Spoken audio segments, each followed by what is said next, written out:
చాలా ఇంట్రెస్టింగ్గా ఉన్నాయి. అవును. ఒకటి, నవ్వు వెనుక అనే పేరుతో మనసును కదిలించే ఒక చిన్న రచన. దానికి తోడు మనం రోజూ ధరించే ఈ సామాజిక ముసుగుల వెనుక ఉన్న సైకాలజీ గురించి కొన్ని ఆర్టికల్స్, ఇంకా ప్రామాణికత లేదా ఆథెంటిసిటీ గురించి ఒక ఫిలాసాఫికల్ నోట్. హ్మ్. వీటన్నిటిని కలిపి పైకి కనిపించే చిరునవ్వు వెనుక దాగి ఉన్న ఆ లోతైన ప్రపంచాన్ని అర్థం చేసుకునే ప్రయత్నం చేద్దాం.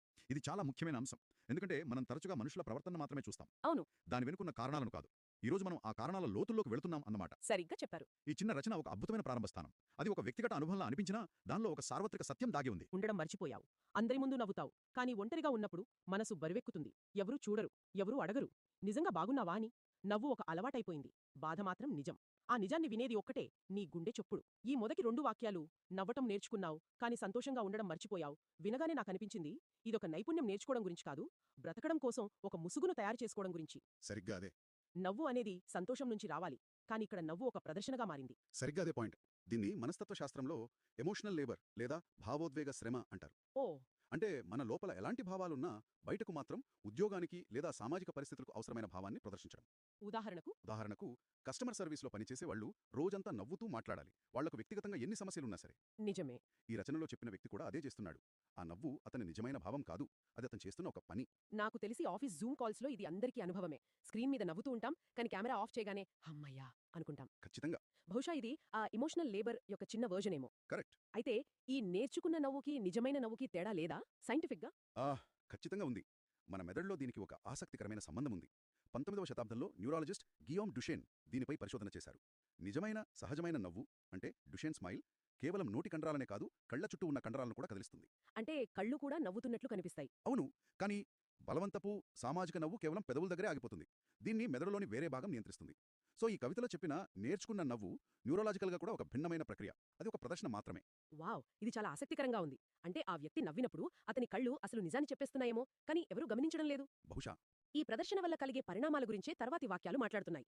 అందరి ముందు నవ్వుతావు, కానీ ఒంటరిగా ఉన్నప్పుడు మనసు బరువెక్కుతుంది.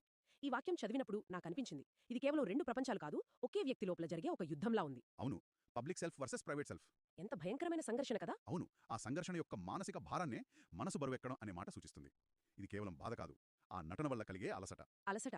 రోజంతా ఒక బరువైన ముసుగును మోసి ఇంటికి వచ్చాక తీసేసినప్పుడు కలిగే అలసట లాంటిది. ఇక్కడే మనకు అందిన మరో సోర్సులో చెప్పిన కాగ్నిటివ్ డిసోనెన్స్ అనే కాన్సెప్ట్ వస్తోంది. అంటే ఒక వ్యక్తి యొక్క నమ్మకాలకు లేదా భావాలకు అతని చేతలకు మధ్య వైరుధ్యం ఉన్నప్పుడు కలిగే మానసిక ఒత్తిడి.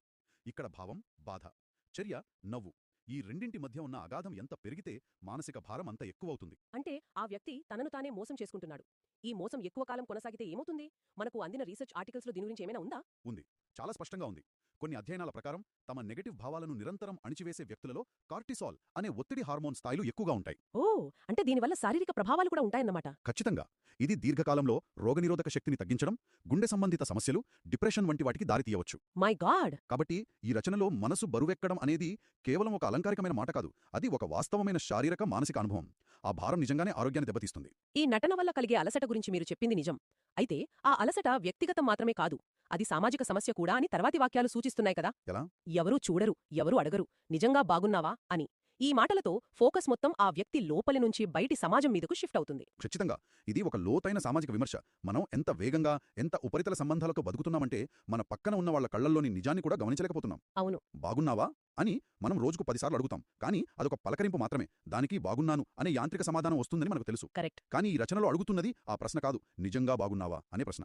ఆ ఒక్క నిజంగా అనే పదంలో శ్రద్ధ, ఆప్యాయత, సమయం కేటాయించే సంసిద్ధత అన్నీ ఉన్నాయి. అయితే నాకొక సందేహం. చెప్పండి.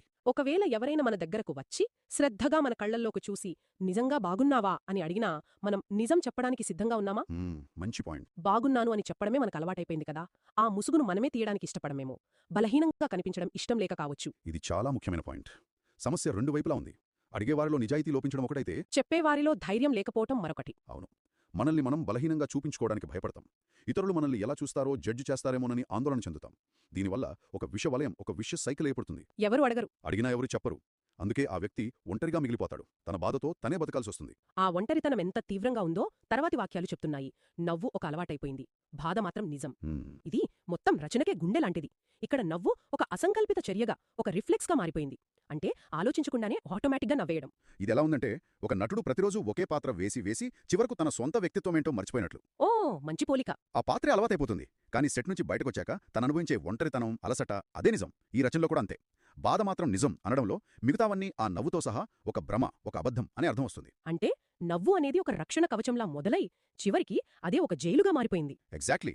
ఆ జైలులో ఖైదీగా మిగిలింది నిజమైన నేను. ఆ నిజమైన నేను యొక్క ఉనికికి సాక్ష్యమేది?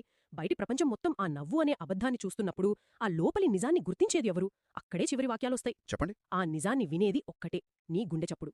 ఈ ముగింపు అద్భుతంగా ఉంది. మొత్తం ప్రపంచం నిశ్శబ్దమైపోయినప్పుడు, ఒంటరిగా ఉన్నప్పుడు వినిపించే ఏకైక శబ్దం. ఇక్కడ గుండె చప్పుడు కేవలం ఒక శారీరక శబ్దం కాదు. అది ప్రామాణికతకు, అథెంటిసిటీకి ప్రతీక. ఎలాగంటారు? మనం మన మాటలను, ముఖ కవళికలను, మన ప్రవర్తనను నియంత్రించగలం, అబద్ధాలు చెప్పగలం. కానీ గుండె చప్పుడు నియంత్రించలేం. నిజమే. అది మన ఉనికికి, మన ప్రాణానికి మరియు మనం దాచాలనుకుంటున్న నిజానికి నిరంతర సాక్షి. బయటి ప్రపంచానికి వినిపించని ఆ నిజం, ఆ బాధ, ఆ అలసట అన్నీ ఆ వ్యక్తికి తన గుండె చప్పుడు రూపంలో వినిపిస్తూనే ఉంటాయి. ఇది ఒక విధంగా ఓదార్పునిచ్చేది. అవును. ఎందుకంటే నేనింకా బ్రతికే ఉన్నాను, నాలో ఇంకా నిజం మిగిలే ఉంది అని చెబుతున్నట్లుంది. కానీ మరో విధంగా చాలా బాధాకరమైనది కూడా. ఎందుకని? ఎందుకంటే ఆ నిజాన్ని పంచుకోవడానికి ఇంకెవరూ లేరు, ఆ గుండె తప్ప. అవును. ఆ గుండె చప్పుడు ఒకేసారి ఆశను, నిరాశను సూచిస్తుంది. నువ్వు ఒంటరి కాదు, నేనున్నాను అని చెప్పే ఏకైక స్నేహితుడు, అదే సమయంలో నిన్ను వినడానికి నేను తప్ప ఇంకెవరూ లేరు అనే కఠిన నిజాన్ని గుర్తుచేసేది కూడా అదే. అవును. సమాజంలో నిలబడటానికి మనం నేర్చుకున్న నటనకు, మన అసలు స్వరూపానికి మధ్య ఉన్న అగాధం ఇది. ఒక విస్తృత దృక్కోణంలో చూస్తే ఇది కేవలం విచారం గురించి కాదు. ఇది మనల్ని మనం నిజాయితీగా వ్యక్తపరచుకోవడం కోసం మనిషి పడే తపనను సూచిస్తుంది. మనల్ని ఇతరులు నిజంగా చూడాలి, మన అసలు స్వరూపాన్ని అర్థం చేసుకోవాలి, మన లోపలి బాధను కూడా అంగీకరించాలి అనే బాధమైన మానవ కోరికనేది ప్రతిబింబిస్తుంది. మనమందరం ఏదో ఒక సందర్భంలో ఇలాంటి ముసుగు ధరిస్తాం. తప్పకుండా. కానీ ఆ ముసుగే మన నిజ స్వరూపంగా మారిపోయినప్పుడు అసలు సమస్య మొదలవుతుంది. మన గుండె చప్పుడు తప్ప మనల్ని గుర్తుపట్టేవాళ్లు ఎవరూ ఉండరు. ఈ చర్చను ముగించే ముందు వినేవారికి ఒక ఆలోచనను వదిలివెళ్దాం. సరే, ఈ రచన ప్రకారం ఆ నిజాన్ని వినేది కేవలం గుండె చప్పుడు మాత్రమైతే ఆ గుండె చప్పుడును వేరొకరికి వినిపించగలిగేంత నమ్మకాన్ని, ధైర్యాన్ని ఎలా పొందగలం? ఇంకా ముఖ్యంగా మన చుట్టూ ఉన్నవారి గుండె చప్పుడును వినగలిగేంత ఓపికను, శ్రద్ధను మనం ఎలా పెంచుకోగలం?